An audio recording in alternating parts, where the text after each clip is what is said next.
All right. Shalom, shalom. Want to say all praises be to Abanawa, Yahweh, Bahasham, Yahweh Shai, Bahasham Harakah Kodash.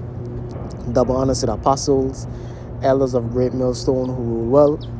Shalom to the sincere brethren. I came out there across the four winds, the four corners of the globe, pushing the truth, the good news of Yahweh Shai, proclaiming salvation to the elect of Israel, so-called blacks, Hispanics, and Native Americans, and proclaiming the downfall of Esau, Edom, the so-called white man and his wicked empire. So this video is going to be entitled Salvation and King Treatment is coming to the hopeful elect, the elect of the children of Israel, 144,000, and the rest of the 1/3. But especially the 144,000, salvation and king treatment is coming to us, man.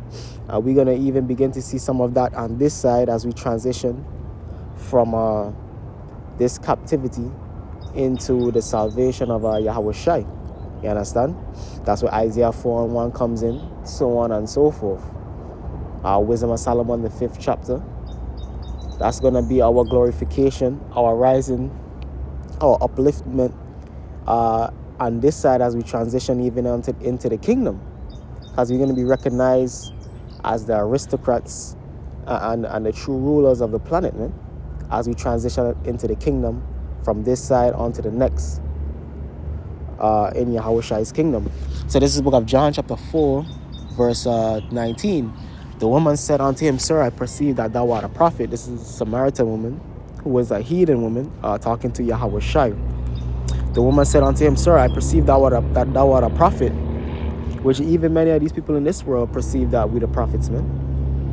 Even though they cast off what we saying to be for times and times in the future, they do recognize and see that, there's a lot of validity to what we say. Ultimately, there's not a lot of validity. It is validity, man. What we saying is 100% truth.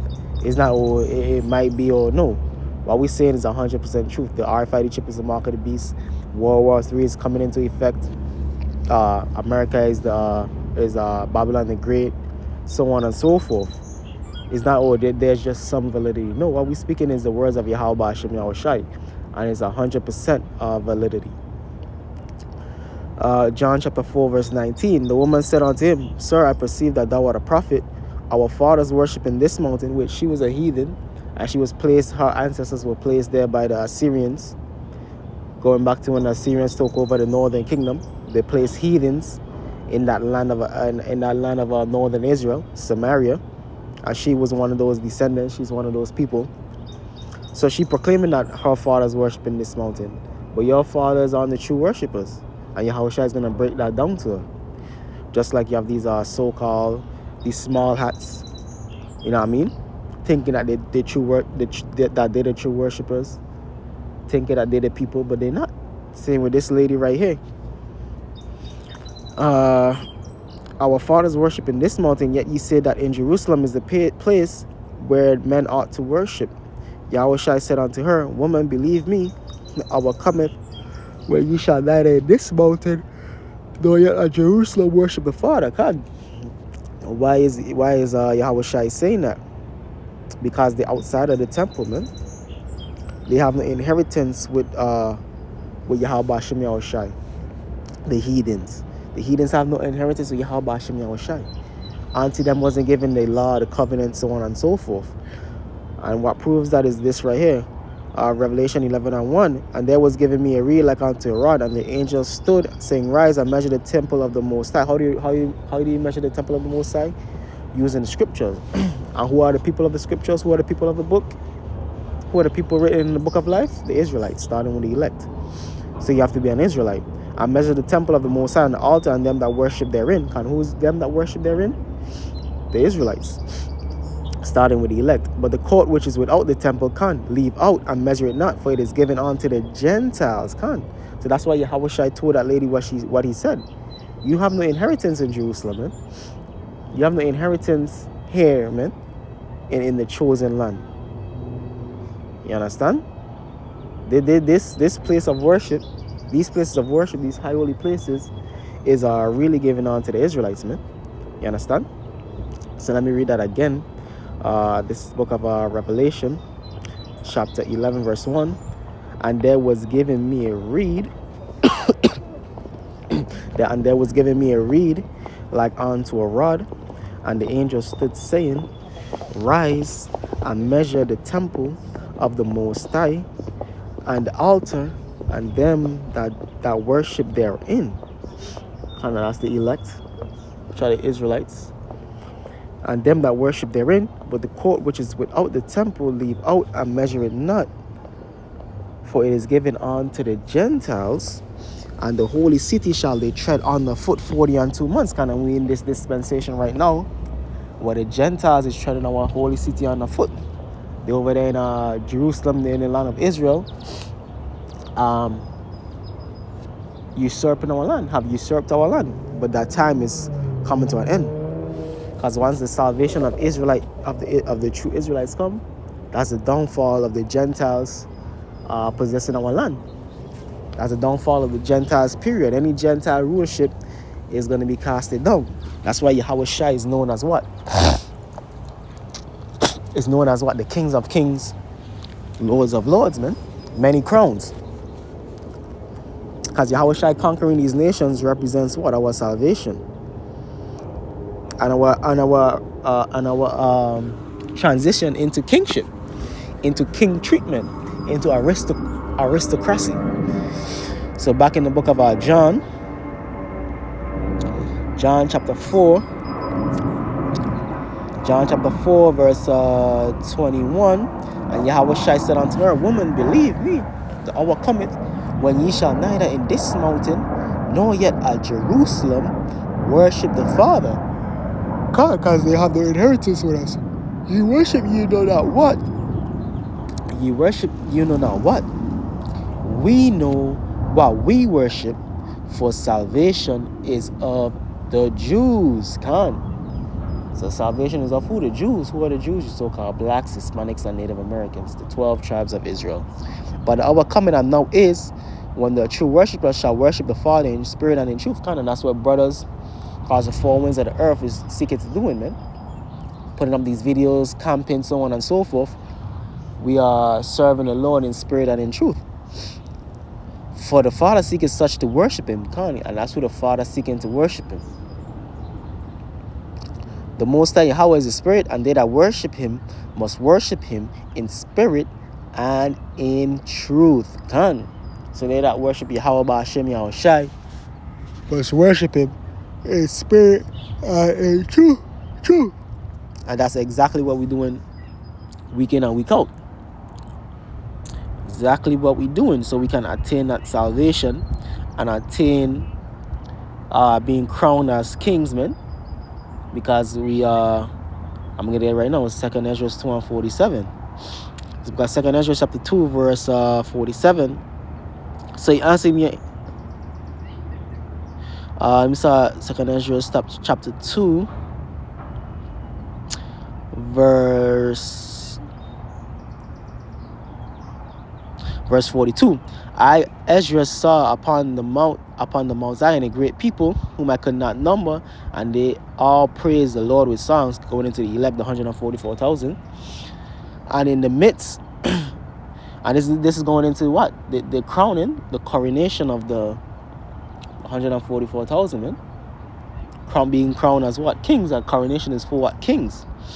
I Ezra saw upon the Mount Zion a great people whom I could not number, and they all praised the Lord with songs. And in the midst of them there was a young man of a high stature, taller than all the rest, and upon every one of their heads he set crowns, and was more exalted, which I marvel at greatly, which is Yahawashi. So I asked the angel and said, Sir, what are these? He answered and said unto me, These be they that have put off the mortal clothing, and put on the immortal. So basically, the elect, the elect who have received those new bodies, pertaining to 1 Corinthians the 15th chapter. That's what we're seeking after, that salvation. Because with that salvation comes what? Those new bodies. He answered me then and said unto me, These be they that have put off the mortal clothing and put on the immortal, and have confessed the name of Yahweh, the Most High Yahweh.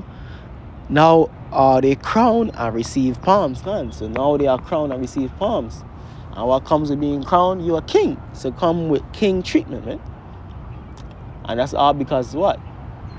We put off the mortal and put on the immortal. We are 100% righteous now, man. So with 100% righteousness comes all the quote-unquote goodly things, the delicacies thereafter. Matthew the 19th chapter goes into that, the 100-fold. You shall receive 100-fold. Scriptures tell you what? Eyes have not seen nor ears have heard the things that the Lord have prepared for them that love him, man. Briefly paraphrasing. He answered and said unto me,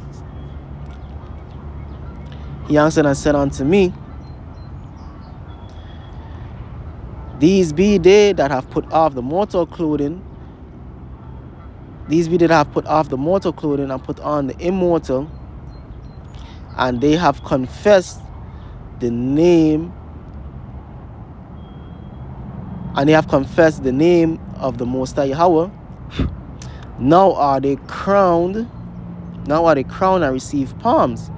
Then said I unto the angel, what young person is it that crowned them and giveth them palms in their hands? So he answered and said unto me, it is the Son of the Most High Yahweh, whom they have confessed in the world, kind of what we doing week in and week out, doing these videos, going out camping, like I was saying. Ultimately, like the great Barack Obama would say, getting down for our crown, man. That's what you have to do, get down for your crown, man. That's the mindset that we have. So let me read on. 2nd Ezra chapter 2, verse 46. Then said unto the angel, what young person is it that crowned them and gave it them palms in their hands? So he answered and said unto me, it is the Son of the Most High, Yahweh Shai, whom they have possessed. It is the Son of the Most High, which is Yahweh Shai, whom they have confessed in the world. Then began I greatly commend them that stood so stiffly for the name of the Lord. Come. And that's what we're seeking to do.